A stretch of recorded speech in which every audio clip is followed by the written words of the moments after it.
accountants in this space. And indeed, this has been supported by Tory governments and Labour governments. So it's not just a phenomenon of this government. And our research at the BBAA revealed how important tax breaks are to keeping this level of investment in the market. So it is something that's important. Costs about 180 million a year to provide these tax breaks for angels. Quite small in the context of the overall position. So I've talked a bit about the campaign. It's supported by BIS, which used to be Burr, which used to be the DTI, and Mr. Mandelson is now in charge, Lord Mandelson. So we're out in the regions. This is our third visit. We've done two. So we started quite recently. We put it all together before the summer, and we launched just before the summer in London, and we are now going around the regions. And our objective is to get this asset class more into the marketplace so people understand it, and then they can make an informed judgment whether it's for them or the people that they work with. Just worth talking about the regulatory side, because some of you might be confused whether this is for you. Can you play? Are you going to be breaking the rules?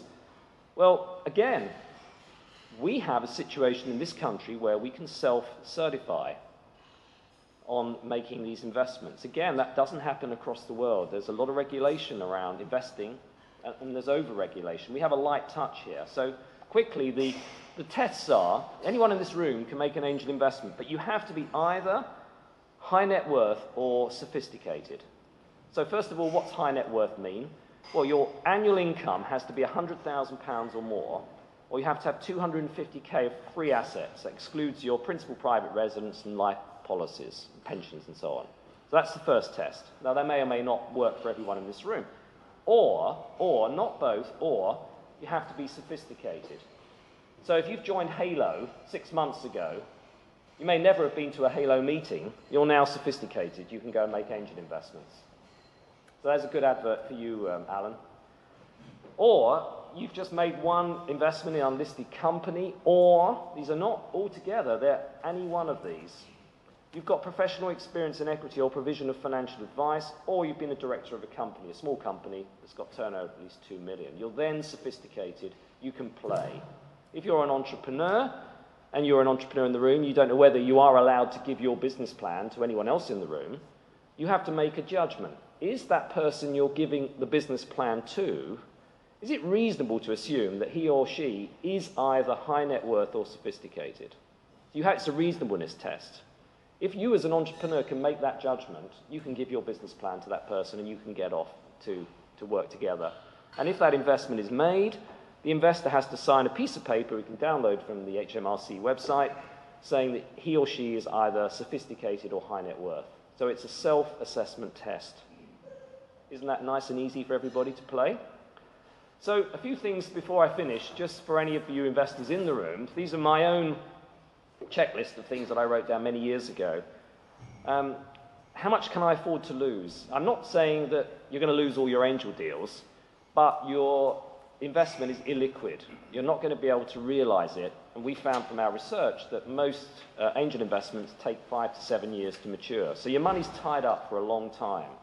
And if you need to get access to that money for age or other commitments, you might have suddenly got divorced or you might have retired when you hadn't planned to, you're probably going to have to sell your shares to one of the existing shareholders in the company prior to exit. You're not going to get the best price, I would say, for your investment. So the money's going to be locked up for a while, so you have to be aware of that. You have to make a decision whether you want to be very involved with the business, be a lead angel, join the board of all your angel investments, or perhaps sit behind somebody that does that in a syndicate. You've got to look at your own skills and background. If you're a lead angel, you are actively involved. What can you offer a company? And there's a lot of accountants, I'm an accountant, that become angels because they find that a lot of small businesses are really weak on finance. They just need somebody to do proper financial control. When I started, I used to spend about 2 or 3 days a month with each of the companies that I invested in, just as a surrogate FD. I had a bookkeeper, and the bookkeeper typically gave the figures to the MD and the other directors. They hadn't got a clue what was in them. They just didn't understand them. They weren't accountants, so they just sat there. It was a complete waste of time. So my job was to try and make sense of them and explain to the management team what these figures meant, where the gross margins were, and how this business was going to grow. So I think these are sort of things you need to think about. And of course, back to my chart of risk, if you start investing in businesses with no sales, that's a higher risk. The chances are you're going to get a better return on some, but you're going to lose more deals. You might decide to back businesses that are just close to break even. Therefore, the risks are lower. You'll probably pay a bit more for those deals. Maybe they're a bit safer. So decide where you like your risks to be. We have angels in London, at London Business Angels, a network that we're involved in there, who love really high-risk deals. They're crying out for startups, with no sales, because they say, I can get in there, I can influence that company, and potentially get a 20, 30 times return. Don't give me deals that are too mature. Of course, if you are investing, my tip to you is don't join the board of any company you're thinking of investing in before you put any money into it, because the revenue will probably disallow your EIS claim. You're not allowed to take a penny out of a business as a director and then invest. That's a classic trap. So think about the tax breaks. At least spend 5 or 10 minutes working out how the whole system operates. It's not that complicated, but there are traps in there. And again, think about, if you are an active investor, where your investments are. And if you're flying over to the mainland all the time to follow your investments, you're going to spend a lot of time at airports. And there'll be crises with these companies. You'll need to be on hand if you're an active investor. So it tends to be sensible to operate quite close, if you're active, to where your investments are. And I always say, if you're going to make any angel investment, look to a deal that could give you 10 times money. It probably won't happen, but when you look at that entrepreneur, have you both got an alignment to potentially a 10x? And it could be 7 years' time. Let's be fair about this, but can that business grow that quickly and give you that sort of return? And if you aim at that level for every deal, you're more likely to end up on the right side of those returns we saw earlier. So to finish, really, why would you think of joining Halo if you're here today? Well, like all business angel networks, they are facilitators. On one side is the entrepreneur, and the other side is the business angel. And they're a great honeypot for both sides to interact. Indeed, Halo are a BBAA member. They've signed our code of conduct. In nearly 6 years I've chaired the BBAA. We haven't had one single complaint across the country on any of our members. So we've got a good group of people out there working in the angel community. And they'll give you access to deal flow that's been given some vetting. There's a gatekeeper in all of the networks looking at these deals. And they'll help to allow you to meet like-minded people and perhaps create syndicates and grow your contacts in this whole asset class. So joining a network is a very sensible thing to do. And I would certainly urge you to join a BBAA member network. And finally, just a few funny comments that I've collected over the years from various investors. Quite a few of these are in America, 1 or 2 are UK. But I think they bring out some of the points of the research. Early stage investment is like drilling for oil. So don't just do one deal and expect it to give you 10x. You've got to spread your bets. But enjoy it. It's a lot of fun. I know we're going to hear from an angel shortly, and I'm sure his experiences will back up that it is interesting. So invest with people you enjoy their company. You're going to be in this relationship for a long time together. So have some fun and enjoy the company of the people you're investing with. But do trust your intuition and judgment. If you're making an investment in a startup, it's your own gut feel that's probably going to make the big difference at the end of the day, whether you invest or not.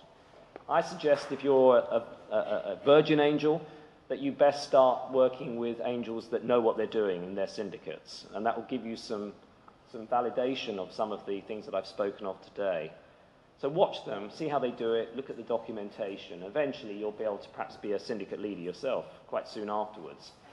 And look at the distance you need to travel or not. Be aware of that. I know that aeroplanes fly more frequently and we can check in online and we can get around better than we could 5 or 10 years ago, but do be aware of the time that you might have to spend if they're a long, long way from home. And finally, back to my 10x. Look for the businesses that give you the PEG, the potential for explosive growth. That's actually Michael Jackson, the chairman of Sage. He's a big angel investor. And that's the sort of thing he always says, aim high. I think he's absolutely right. And many thanks for your interest. I hope you found that something that might be useful to you. And I would urge you to support Halo's campaign. And we'll hear more from Alan about the workshop. And a lot of the things that we've touched on today will be discussed in more detail in a smaller audience. And I'll be sticking around for some questions later, I think, Alan. Thank you. Thank you very much, Anthony.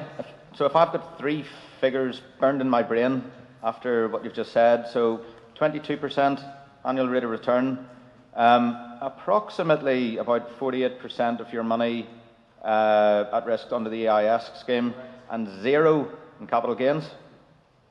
That's pretty groovy. Okay. Thank you.